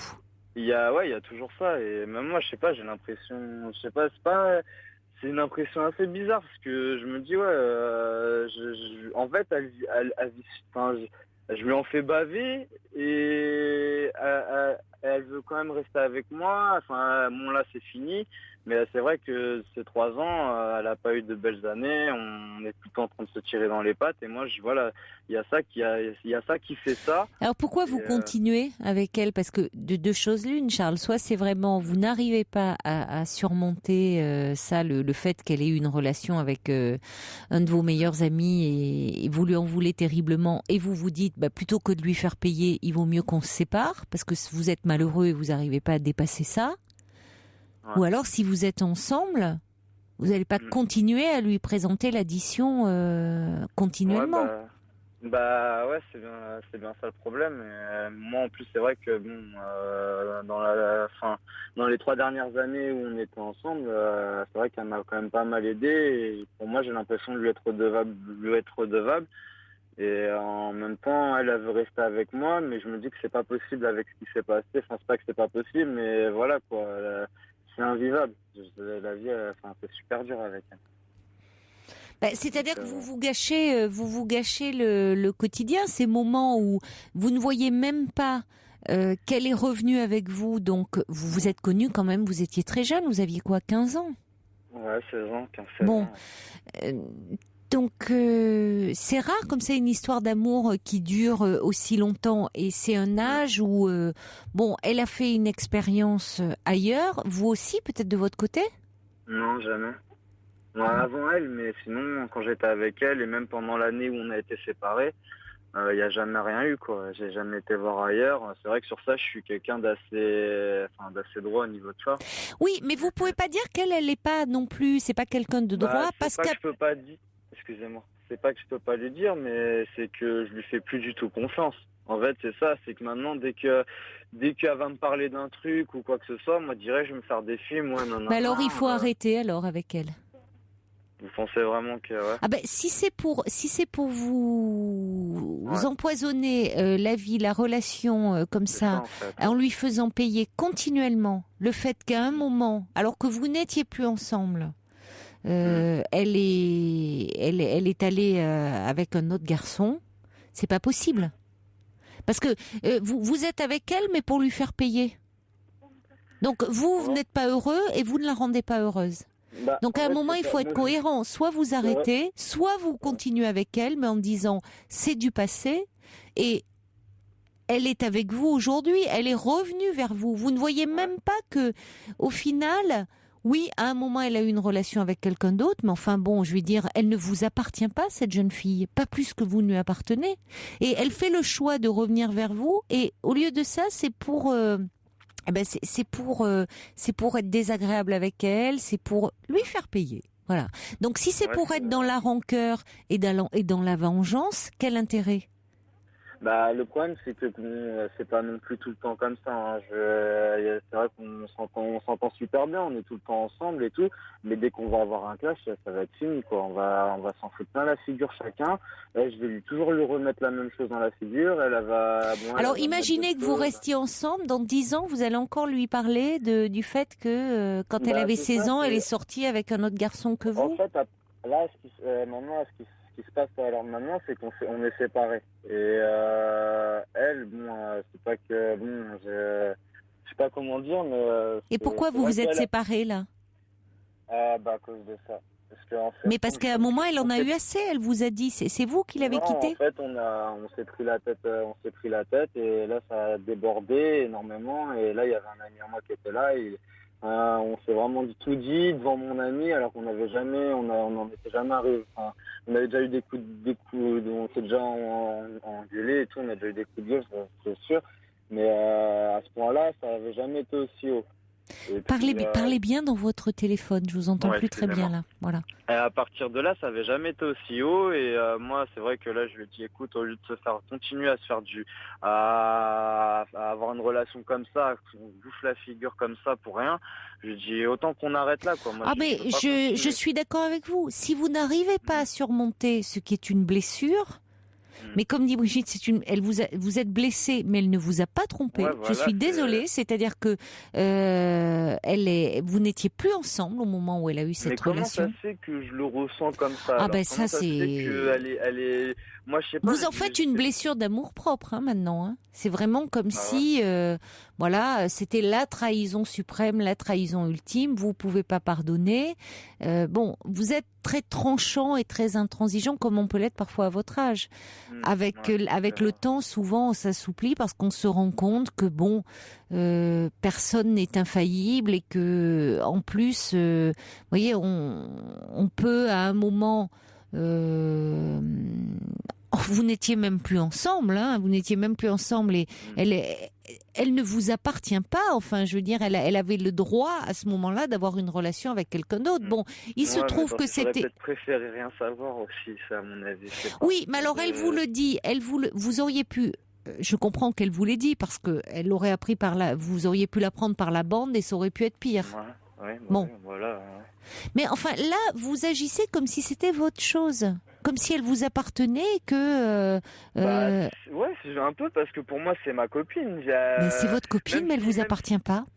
Je sais, mais même si, voilà, on a vécu énormément de choses ensemble, elle connaît toute ma vie. Mais vous savez pas, vous, Charles, vous aussi, vous pourriez, et même en étant avec quelqu'un, un jour avoir un coup de cœur pour quelqu'un d'autre, et vous verrez que les choses sont pas aussi simples et aussi tranchantes. Voilà, je me dis, voilà, est-ce que la confiance que je lui ai portée, parce que bon, en même temps, ouais, c'est vrai qu'on n'était plus ensemble, mais quand même aller avec un pote à moi, c'est pas non plus, faut quand même. Oui, mais justement, c'est pas anodin. C'était avec quelqu'un qui était proche de vous. Ouais, Bon, de toute façon, on voit que vous n'arrivez pas à passer l'éponge. Ouais. Donc, dans ces cas-là, il faut arrêter. Parce que si c'est pour lui faire du mal comme vous le faites, et vous ruminez en permanence, je ne vois pas l'intérêt d'être ensemble. Comme le dit Sergio, à un moment, la confiance, c'est essentiel. Entre deux êtres qui s'aiment, d'amour ou d'amitié. Si vous Mais attention, parce que ce côté très intransigeant que vous avez risque de vous jouer des tours. Parce que vous ne savez pas vous-même ce qui se passera pour vous dans votre vie, Charles. Hein. Ouais. Hein, les choses sont pas aussi noires ou blanches comme ça, hein, que vous le pensez. Ou il faut pas. C'est voilà. Surtout que elle ne vous a même pas trompé. Hein, vous n'étiez plus ensemble. Hein. Donc si c'est revenir avec elle, et finalement, vous aujourd'hui vous n'êtes plus ensemble, mais parce que c'est vous qui gâchez l'histoire. Hein. C'est vous et rien que vous. Ouais, mais ça je m'en rends compte. C'est bien pour ça. Et même si je vais quand on a cassé, je lui ai dit c'est mieux qu'on arrête, mais le problème c'est comme tout à l'heure, j'aurais discuté avec elle, on en rediscutait au téléphone, ça repartait encore parce que je suis chauffeur routier, mais ça repartait encore. On ne sait pas qui est-ce qui a les torts, qui c'est qui. On se lance tous les deux la balle et il y en a aucun qui veut céder en fait. Mais de toute façon, ça sert à rien que vous reveniez ensemble si vous êtes toujours dans cet état d'esprit. Ouais, si vous continuez à dire pourquoi elle m'a trompé et pourquoi elle est partie, pourquoi elle m'a trompé, pourquoi alors que nous n'étions plus ensemble, elle a eu cette histoire avec un de mes meilleurs amis. Bon, eh bien, vous n'arrivez pas à dépasser cette blessure, donc autant continuer votre route, chacun de votre côté. Parce que si c'est pour vous remettre ensemble, vous allez être content de vous retrouver, et puis dans quelques semaines, à nouveau, vous allez lui dire, lui faire payer, être en colère contre elle. Voilà, si c'est être ensemble pour vous faire du mal, il vaut mieux vous séparer. C'est vrai, parce que si c'est pour raviver la blessure à chaque fois, et si c'est elle pour à chaque fois que vous lui disiez tu es mauvaise, tu as eu cette relation là, tu es pas quelqu'un de bien et tout, aucun intérêt. Il vaut mieux que vous fassiez votre route chacun de votre côté. D'accord, c'est bien reçu. Vraiment. Ouais.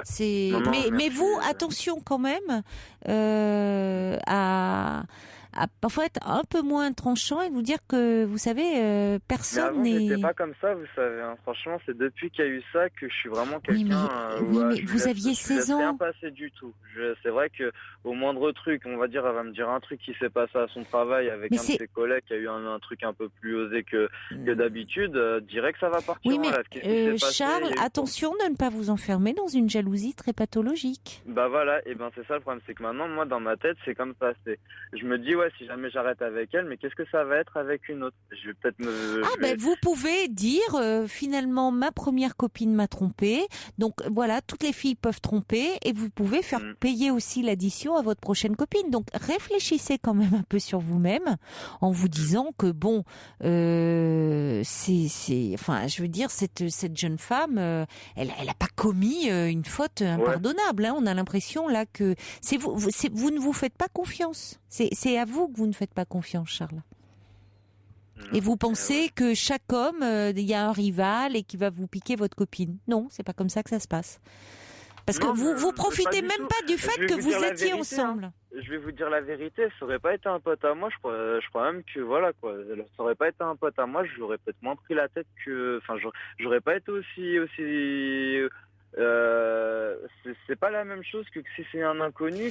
Mais à ce moment-là, que vous en vouliez à votre ami, à votre pote, comme vous dites. Mais c'est à cette jeune femme que vous en voulez. Parce que dans les circonstances, c'est... mais à ce moment-là, vous auriez pu lui en vouloir à lui, en disant, écoute, tu m'as fait un sale coup. Je vous inquiétez pas, lui aussi. Bon, alors écoutez, il vaut mieux, si vous n'arrivez pas à tourner la page, c'est comme ça, et ça sert à rien de vous remettre ensemble pour vous rendre malheureux comme vous le faites. Vous rendez malheureux et vous la rendez malheureuse, donc ça va pas.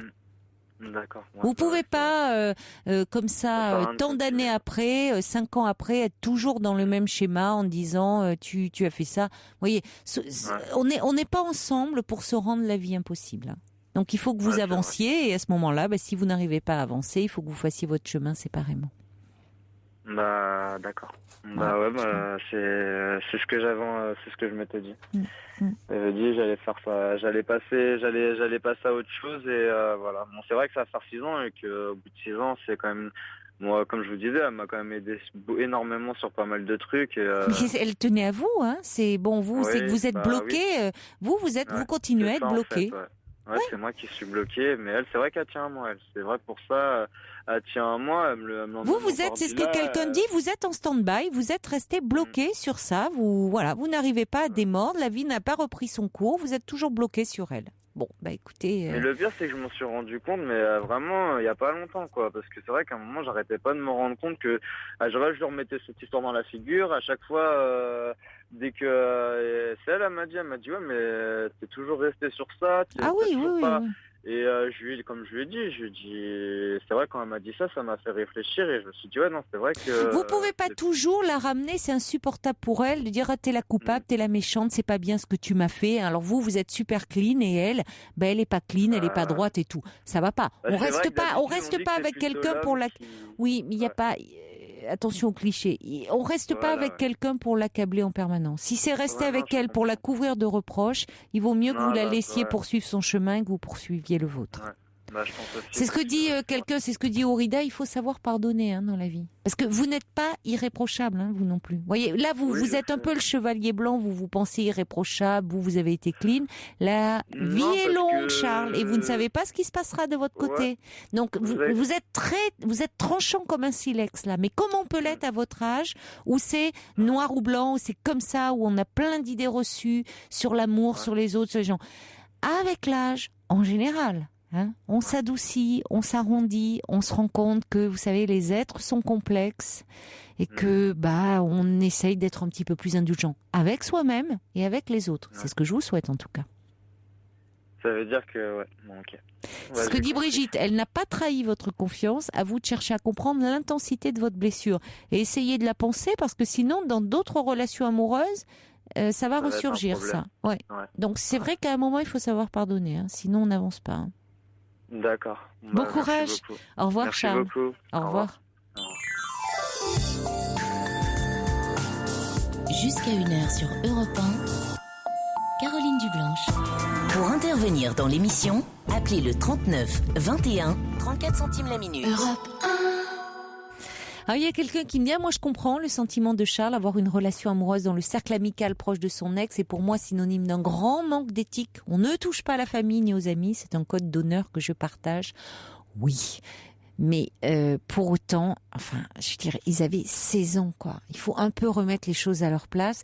Et on sait, ils n'étaient plus ensemble. En plus, donc il n'y a pas trop pris.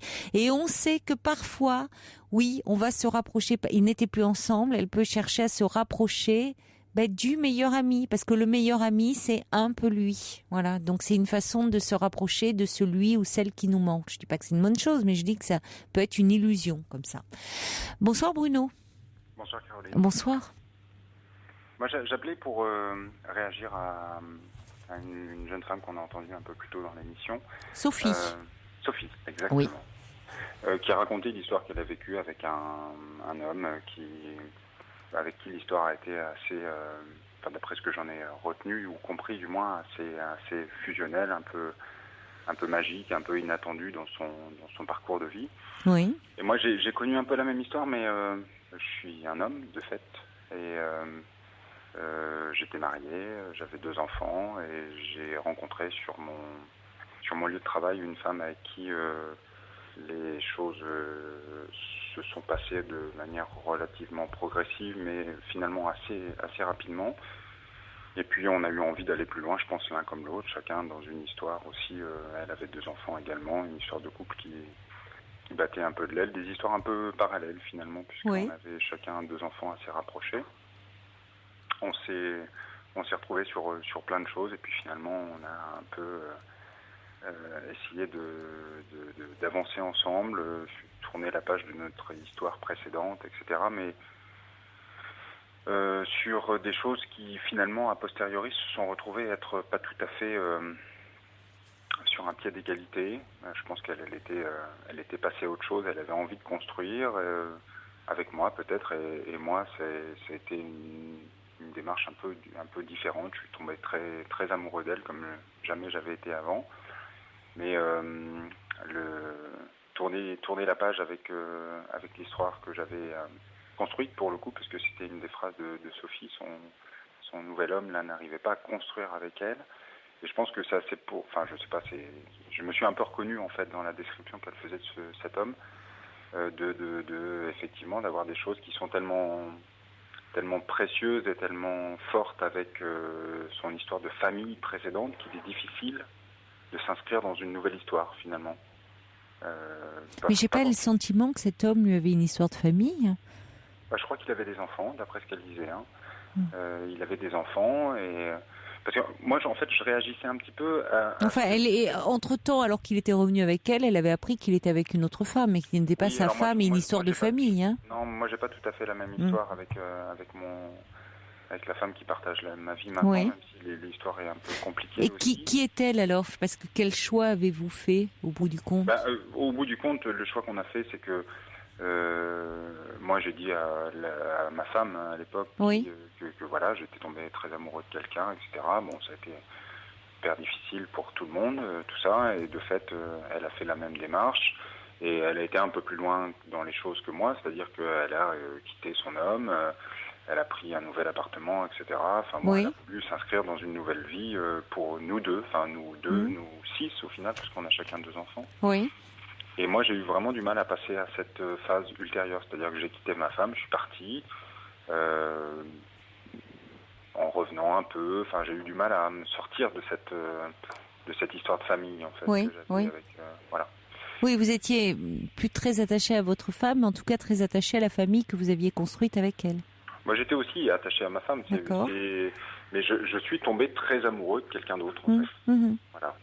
À une époque où, quand on a des enfants qui sont très très rapprochés, en fait, l'histoire de couple qu'on a pu avoir à une époque devient un peu caduque presque, et on se concentre sur des choses qui sont un peu plus terre à terre et qui sont finalement bien loin des choses un peu ésotériques qu'on peut connaître quand on est amoureux, voilà. Mais bon, c'est pas tellement pour parler de mon histoire que je voulais vous appeler, c'était juste pour dire que finalement on peut avoir du mal à s'inscrire dans une histoire avec une femme, même si on l'aime immensément, comme jamais on a pu l'aimer, parce qu'on a des... pas tellement parce qu'on a... Enfin, vous disiez pour cet homme-là, ce qu'il aime, c'est être aimé. Qui n'aime pas être aimé ? Plus ou moins, parce qu'on peut aimer aussi. Vous voyez, il y a des personnes ce qui leur importe, c'est pas tant d'aimer, c'est d'être aimé, à tout prix. Ouais. Bien sûr qu'on a tous un besoin d'être aimé. Mais dans une relation amoureuse, à un moment, qu'est-ce qui prend le pas ? Il y a des personnes où on se rend compte qu'elles cherchent avant tout à être aimées plus qu'elles n'aiment. Oui, non, mais c'est possible. Mais en fait, moi, je le prenais un peu pour moi, ce que vous disiez. Oui. Parce que...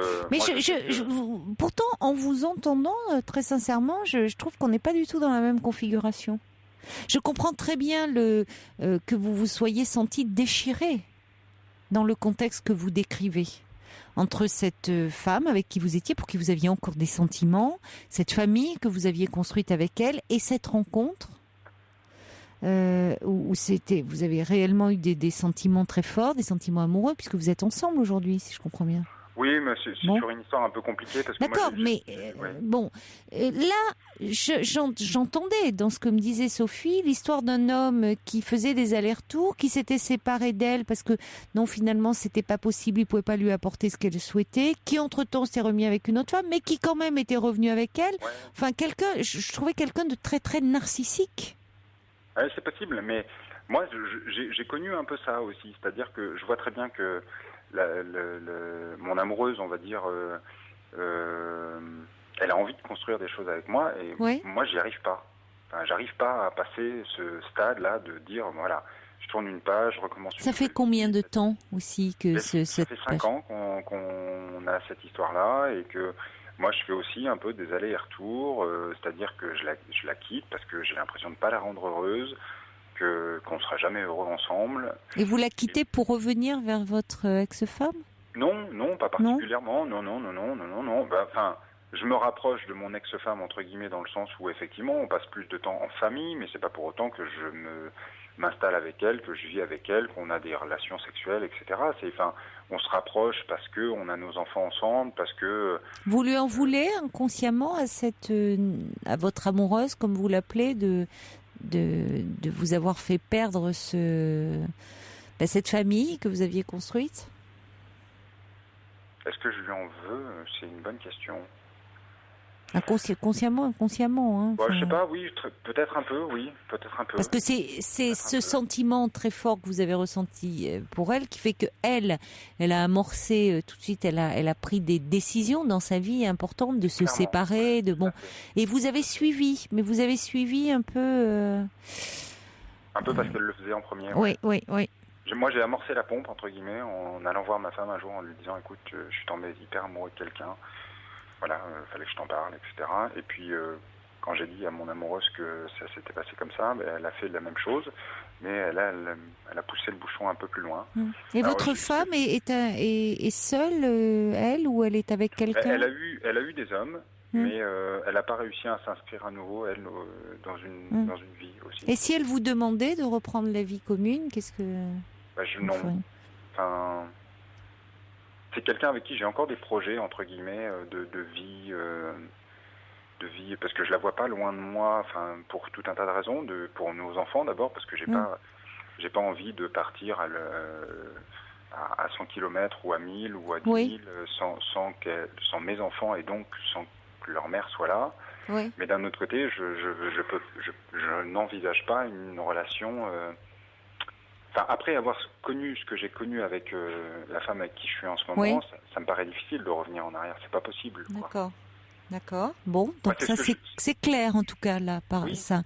Et donc en faisant ces allers-retours, en disant avec votre amoureuse où vous partez, vous prenez le risque de la perdre. Qui ? Votre amoureuse, votre compagne actuelle. Bien sûr. Oui, tout à fait. Qu'est-ce que vous feriez payer là ?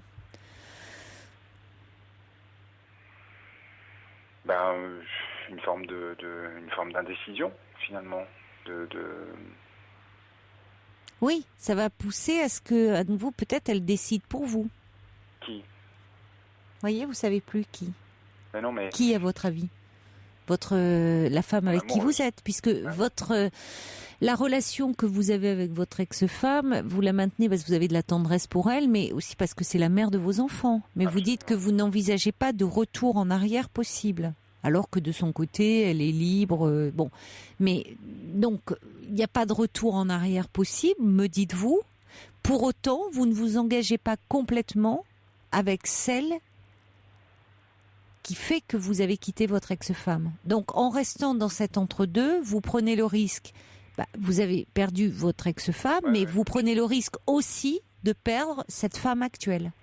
Alors, confidence pour confidence, c'est avant même de m'immiscer dans cette relation avec elle, j'étais quasiment persuadé de l'issue de mon choix, à savoir que j'allais me retrouver seul, in fine, dans cette affaire.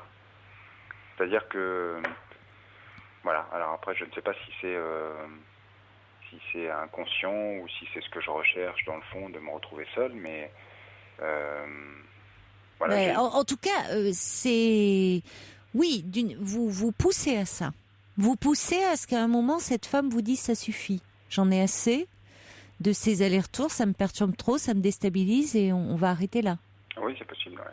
Donc vous-même, vous n'arrivez pas à prendre une décision, mais vous poussez l'autre à la prendre. Alors pourquoi ? Est-ce que c'est la culpabilité qui vous pousse à agir de la sorte ? Est-ce que c'est finalement vous lui en voulez même si vous avez éprouvé quelque chose de très fort pour elle, mais que ça vous ait fait perdre ce qui était quand même une sécurité, quelque chose, une stabilité auquel vous teniez, votre famille ? Je peux pas vraiment lui en vouloir parce que c'est moi qui suis allé la chercher dans cette histoire. Oui, mais aujourd'hui, vous seriez prêt à la laisser partir. Vous êtes très, très ambivalent. Hein. Oui. Et pourquoi vous vous dites que vous seriez seul ? Vous pensiez de toute façon vous allez être seul au final ? Je sais pas, mais il faut payer le fait peut-être, ouais, peut-être il y a ça. Et peut-être que 5 ans plus tard, on connaît les gens différemment, c'est-à-dire que ce qui était un peu idyllique et finalement cette sorte de prison que peut être le couple parfois, que j'avais eu l'impression de quitter, je me retrouve un peu enfermé dans la même situation avec quelqu'un d'autre. Peut-être que c'est pas la personne en tant que telle, mais la situation un peu sociétale, c'est un peu pompeux comme terme, mais voilà. Pour beaucoup, le couple, c'est habiter sous le même toit, vivre ensemble, faire tout ensemble, etc. Et c'est ce qu'on faisait avec mon épouse. Et au final, je pense que c'est cette situation que j'ai voulu quitter et que finalement... vous retrouvez avec cette nouvelle femme. Oui, c'est-à-dire que voilà, et que je suis pas là à l'heure ou qu'on fait pas de choses ensemble, ça amène des commentaires, voire des reproches, etc. Voilà, c'est peut-être ça. Je ne sais pas. Ouais.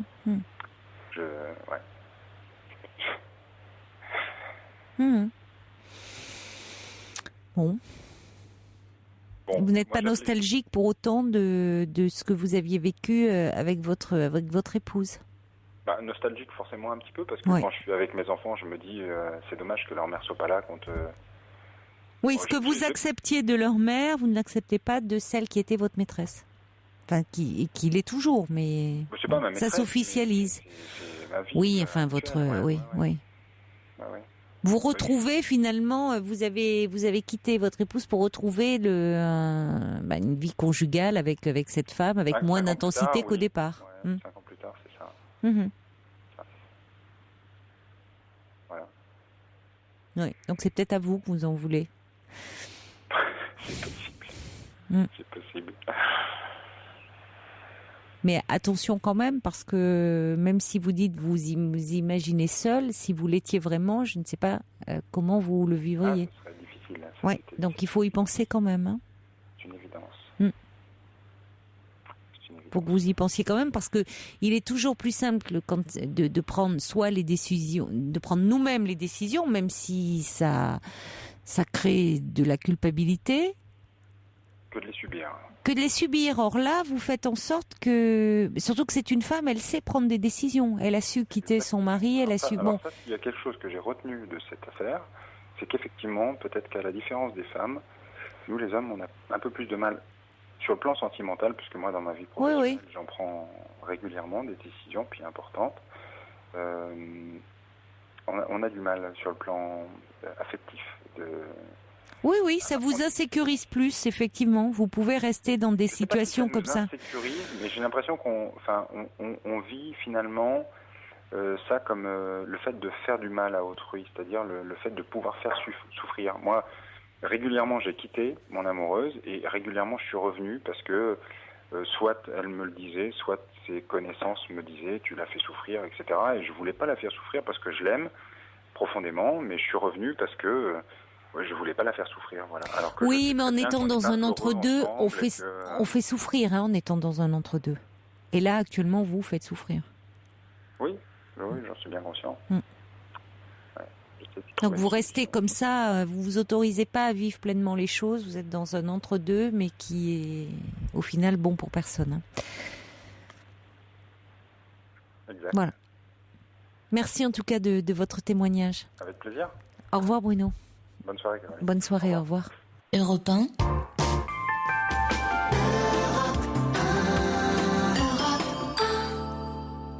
Et on accueille David. Bonsoir David.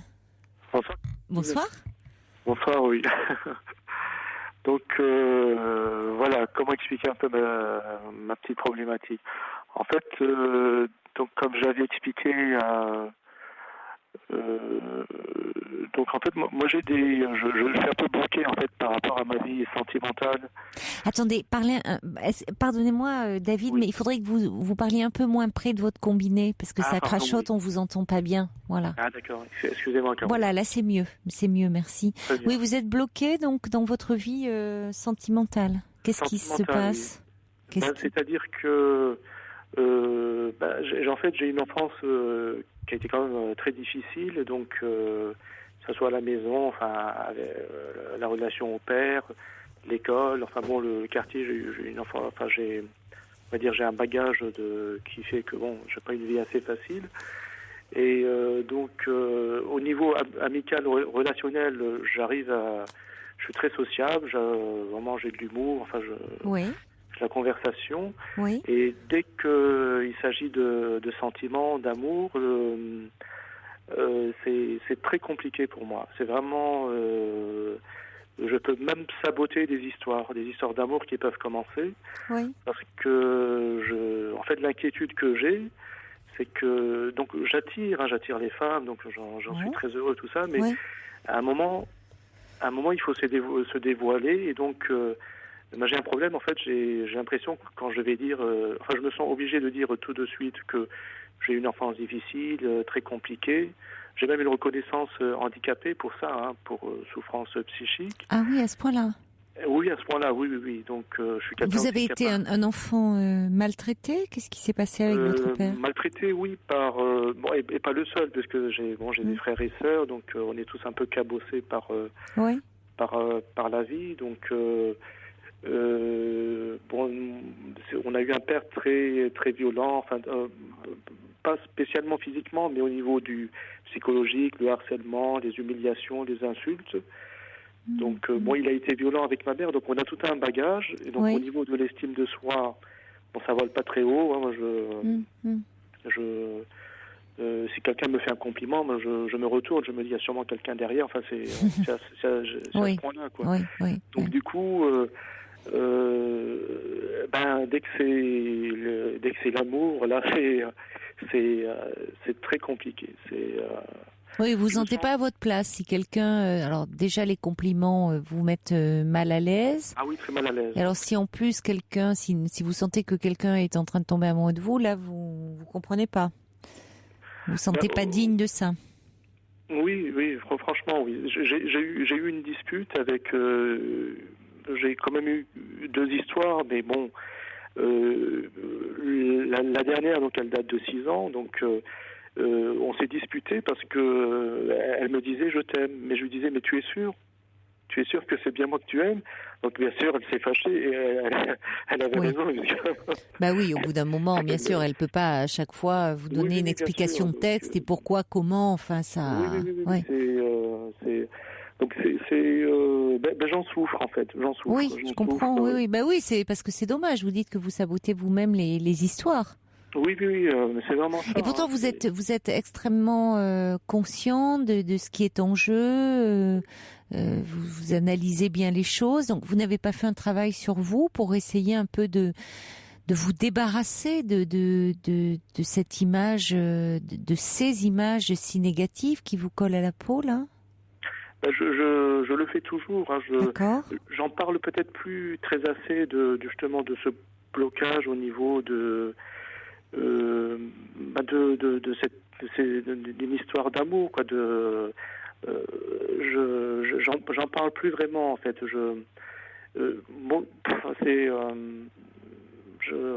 Pourquoi vous n'en parlez plus? Je sais pas. J'ai l'impression que peut-être aussi que j'accepte aussi. Je me dis bon, c'est comme ça. Je suis peut-être trop compliqué dans ma tête. Je réfléchis trop de toute façon. Dans les histoires, ce qui est bizarre dans mon histoire, c'est que j'attire les femmes. C'est pas que si en plus je les attirais pas, ça serait terrible pour moi. Donc il y a une attirance qui se fait naturellement. Je suis vraiment très nul au niveau de la drague. Je sais pas draguer. Non, mais je comprends parce qu'il y a je reçois un message là de First Lisa qui dit il y a en vous quelque chose de très attendrissant, mais je dirais qu'au-delà de ça, dans votre façon de parler, vous êtes quelqu'un d'attachant. Oui, voilà, oui. Donc je suis pas étonnée que vous plaisiez aux femmes. Maintenant, quand vous dites que vous vous sentez obligé, je reprends votre expression, de parler de votre enfance difficile et douloureuse, pourquoi en parler, en tout cas au début d'une relation, dans la mesure où vous avez un lieu qui est l'espace de la thérapie pour en parler? Oui, parce que laisser aussi une ouverture, une possibilité que les choses se passent autrement que le scénario trop habituel que vous connaissez par cœur. Peut-être, oui. Même si cette enfance vous pèse, que vous n'en finissez pas de régler des comptes avec votre enfance pour le moment, pourquoi la laisser envahir tout l'espace quand vous êtes dans une nouvelle rencontre? Pourquoi ne pas essayer un peu de dire, bon, je vais me laisser porter? Oui, mais c'est stupide. J'ai l'impression de pas dire la vérité. Enfin, c'est bête. Mais vous n'êtes pas obligé de. Vous ne vous résumez pas à cette histoire, même si je comprends quand on a une histoire lourde comme ça et difficile et qui laisse tellement de traces qu'elle encombre et qu'elle vous empêche de vivre le présent. Mais vous ne vous résumez pas à cela. Vous voyez que malgré ces plaies que vous avez, les femmes vous trouvent attirant. Donc je veux dire qu'il y a des choses que vous avez réussi à surmonter, parce que parfois le malheur, la souffrance, c'est pas attirant. Les autres s'en détournent. On le porte parfois en soi, ça s'imprime évidemment psychiquement, mais aussi dans le corps. Vous voyez, on dégage quelque chose qui fait que les autres se détournent, s'écartent, malheureusement, parce que ça fait peur. Or vous avez quand même une aura.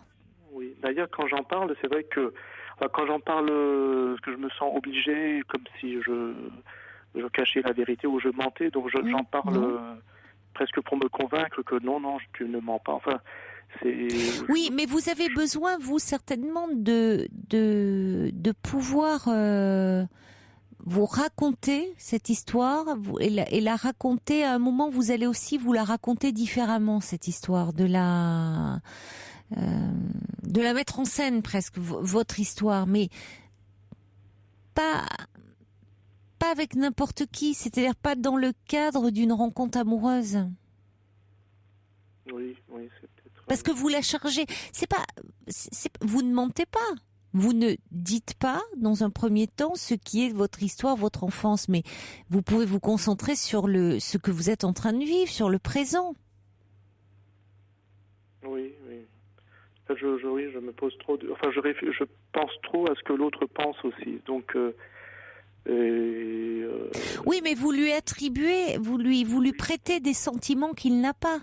Oui, c'est vrai aussi. Oui, c'est-à-dire que vous pensez. Le problème, c'est que vous pouvez penser à sa place même, parce que vous avez ça vous colle tellement à la peau, cette histoire familiale, cette honte que vous avez de vous-même, que vous ne pouvez même pas imaginer un instant que l'autre vous trouve séduisant, à tous les sens du terme. Oui.